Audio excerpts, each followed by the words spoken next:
திருவரங்கத்திலே நந்தவனம் அமைத்து திருத்துழாய் மாலை கட்டி பின்பு தேவதேவி என்னும் நங்கைபால் காதல் என்னும் மீளா துயிலில் ஆழ்ந்த விப்ர நாராயணனை மீண்டும் பக்தி மார்க்கத்தில் திளைத்திட ஆழ்வாரை துயில் எழுப்பினான் அரங்கன்.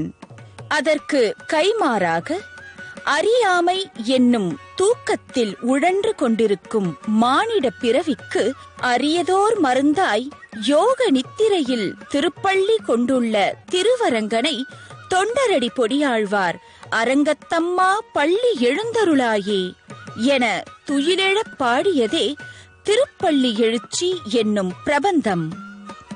ஆழ்வார் பாடிய 2 பிரபந்தங்களிலே அடியவர் பெருமை கூற வந்தது திருமாலை என்னும் பிரபந்தம் என்றால், அரங்கனின் பெருமை கூற வந்த பிரபந்தமே திருப்பள்ளி எழுச்சி. எம்பெருமானுக்கு தினமும் நடக்கும் 6 கால ஆராதனங்களிலே முதன்மையாக நடத்தப்படுவது விஸ்வரூப தரிசனம் என்னும் சுப்பிரபாத சேவை. இந்த கைங்கரியத்தை தமிழில் திருப்பள்ளி எழுப்புதல் என்றே உரைப்பர். அவ்வாறு நாள்தோறும் அதிகாலையிலே முதன்மையாக நடக்கும் வைபவத்தை தலைப்பாக கொண்டதே தொண்டரடி பொடியாழ்வாரின் திருப்பள்ளி எழுச்சி பிரபந்தம். த்ரீணி பதானி ஹிதா குஹாசு யஸ்தத்வேத சவிதுः பிதா சத் சனோ பந்துஜனிதா சவிதாதா தாமானி வேத புவனானி விஸ்வா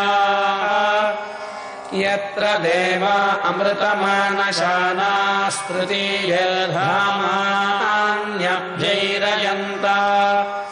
வேதங்களுக்கும் உபனிஷதங்களுக்கும் ஆதாரமாய் விளங்குபவன் வேத நாயகனான விஷ்ணு.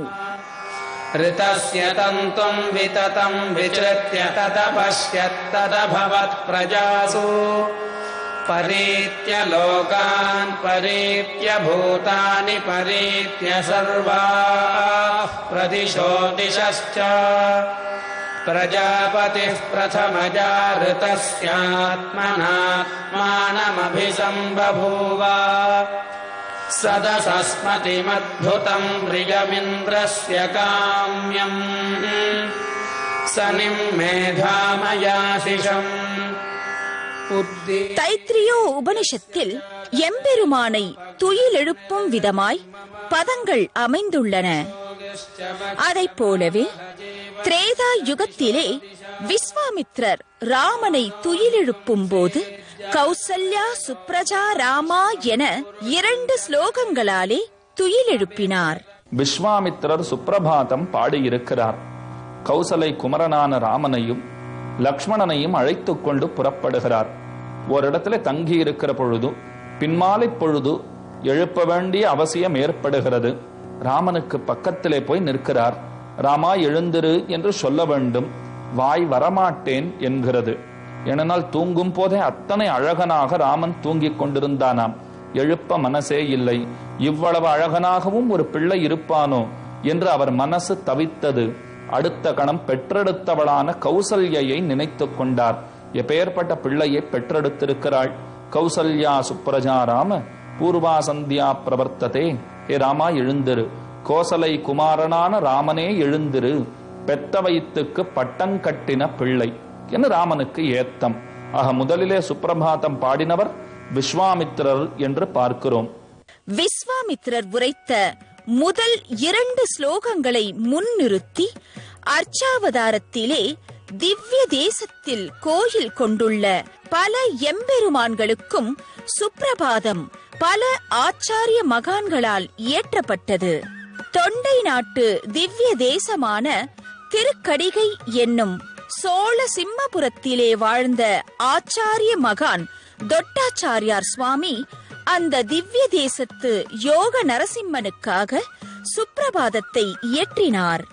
மாதஸ் சுதா பலலதே மஹனீய ஷீலே வக்ஷோ விஹார ரசிகேந்திர ஹரே ரஜஸ்ரம் க்ஷீராம்புராஷிதநயே க்ஷிதகல்பவல்லி ஸ்ரீமன் நிருசிம்ம தயிதே தவ சுப்ரபாதம். கடிகாச்சலம் என்னும் மலையிலே சதுர்புஜங்களுடன் யோக நிலையிலே அமர்ந்திருக்கும் யோக நரசிம்மனுக்காகவும் அமிர்தவல்லி தாயாரோடு அழகுடன் காட்சி தரும் பக்தோசிதனுக்காகவும் தொட்டாச்சாரியார் சுவாமி சுப்ரபாதம் இயற்றினார். ஸ்ரீமன் ருசிம்ம கிரிசேகர சுப்ரபாதம் ये मानवाः प्रतिदिनं पठितुं प्रवृत्ताः तेभ्यः प्रसन्नवदनः कमलासहायः सर्वाणि वाञ्छितफलानि ददाति कामम्. அதைப் போலவே திருக்கண்ணபுரம் சௌரிராஜ பெருமாள், திருவல்லிக்கேணி பார்த்தசாரதி பெருமாள், திருக்கோவிலூர் தேகலீச பெருமாள், திருக்கடல் மல்லை ஸ்தலசயன பெருமாள் போன்ற எம்பெருமான்களுக்கும் சுப்ரபாதம் வடமொழியிலே அந்தந்த திவ்ய தேசங்களில் வாழ்ந்த ஆச்சாரிய பெருமக்களால் இயற்றப்பட்டது. ஆயினும் நாம் அன்றாடம் கேட்டு இன்புறும் திருவேங்கடவனின் ஸ்ரீ வெங்கடேச சுப்ரபாதத்தை இயற்றிய ஆச்சாரியன் பிரதிவாதி பயங்கரம் அண்ணன் என்பவர். ஆழ்வார்கள் தரிசனம் இடைவேளைக்கு பிறகு. உங்கள் விஜய் பார்க்கும்போது ஒரு பெரிய சமையல் போர்க்களம் தான் இது. திருவிழா